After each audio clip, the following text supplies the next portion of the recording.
Please join me in giving a very warm St. Mary's welcome to Dr. Melissa Harris Perry. Oh no, y'all have to make me work for a standing. You have to make me work for that. I just want to begin by saying, no matter what I say tonight, I do not have the answers. I am really, hopefully, just trying to raise questions, provoke some conversation. I inherited it from my father. I have this way of talking where it just sounds like, this is true, because I said it, it's true. But no, it's not.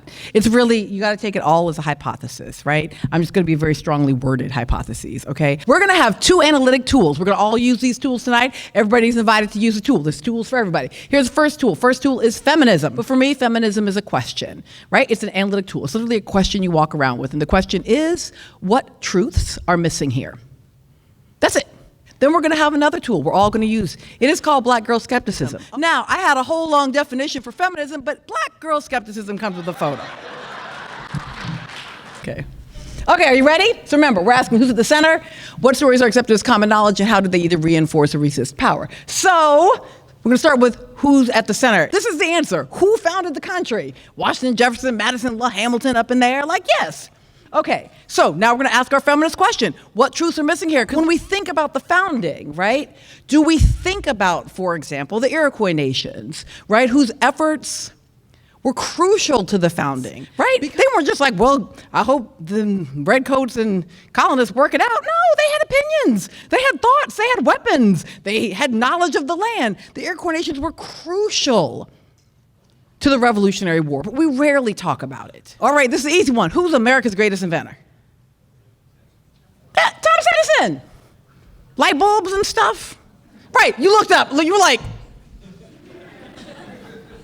thank you, Mr. Edison. Sure, but then what truths are missing here? So we tend to think, yes, George Washington Carver, and do not let them lie to you about this being about peanuts. This man is the father of modern agriculture, period. Now, official resistance stories. Tell me 3 important civil rights leaders.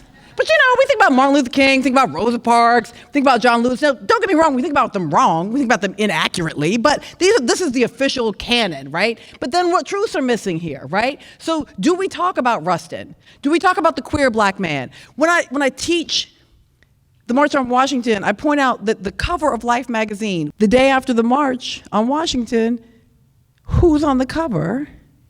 A. Philip Randolph and Bayard Rustin, not King. King was just the dude who gave the speech. It was a good speech, yay, speech. But he was just the guy who gave the speech. The architects of the march, the people who were on the people who mattered. But then Rustin gets written out as an unapologetically queer black man who just got pardoned. So let's then walk through what stories we think of as true and how they reinforce power. Story number 1. Oh my God, we're living in a time when the American president is racist. So here's my big question. Name 3 who weren't. And not only do we think of the other party as our opponents, we think of them as our enemies, right? We think that the other party is an actual threat to our democracy. And I don't know, maybe they are. Maybe Republicans are a threat. Maybe Democrats are a threat. But guess what? They here, they not leaving, and they're going to win half the time. You're not going to convince them with your beautiful long Facebook post, so stop it.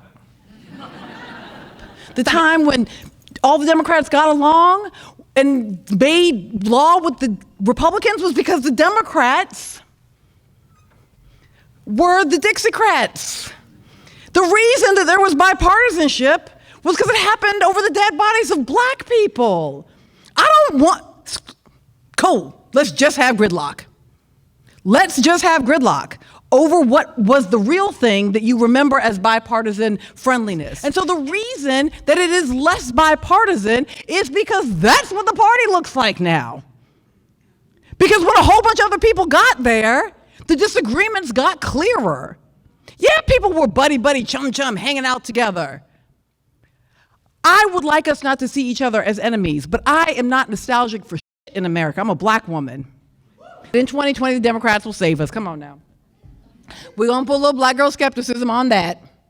And we're going to remember, again, one of the reasons there was so much less money in the system this time is because the single largest Democratic donor was on trial. I would never support someone who does discursive violence against a woman. Yeah, you would.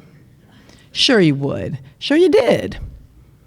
I'm not trying to draw a false equivalency, because this isn't about whether or not Biden is Trump. This is about whether Republican voters and Democratic voters are the same people living in constrained circumstances where they end up casting the vote for the member of their party, who they might find egregiously awful in some ways. But what they do is they go and they vote for the member of their party. And if you think you've never done that, I bet you have. I bet you've closed your eyes to discursive violence. I bet you've closed your eyes to policy violence. I bet you've made the best choice you could in the limited circumstances you had based on the choices that were presented to you. We need stories that are aspirational, even as they tell us about our courage and connection. We need stories that keep asking what truths are missing here. I have talked in a very narrow way about a very particular group of Black folks in America, but I want to be really clear. We exist at all of these intersections.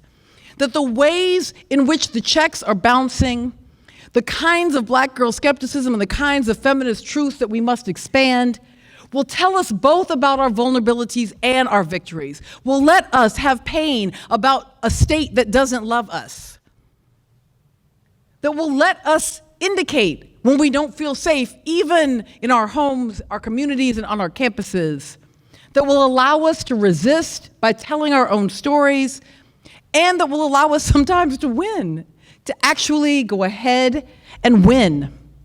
To actually go ahead and win. That in the resistance, sometimes we actually win. Black girls are geniuses. Jumping rope is basically the very best cardiovascular exercise. You got to be together in the same space and you have to look at each other.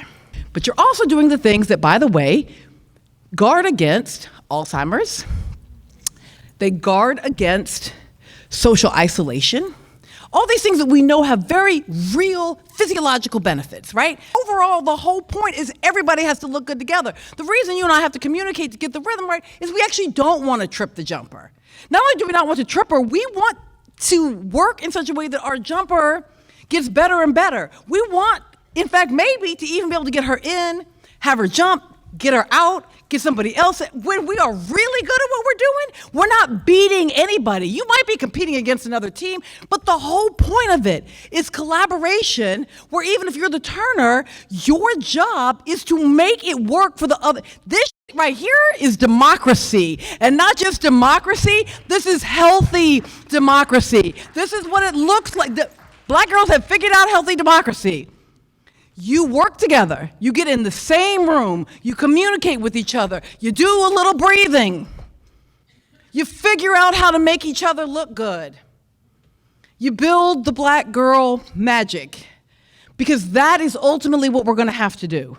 This cannot just be about electability and winning and losing. This can't just be about your story. The stories we need right now have to be aspirational, and they have to be collaborative. The stories we need right now tell all of our stories, all of our truths, all of our vulnerabilities, all of our victories, and they tell them in a way to ultimately bring to all of us the possibility of a great American double Dutch. Thank you.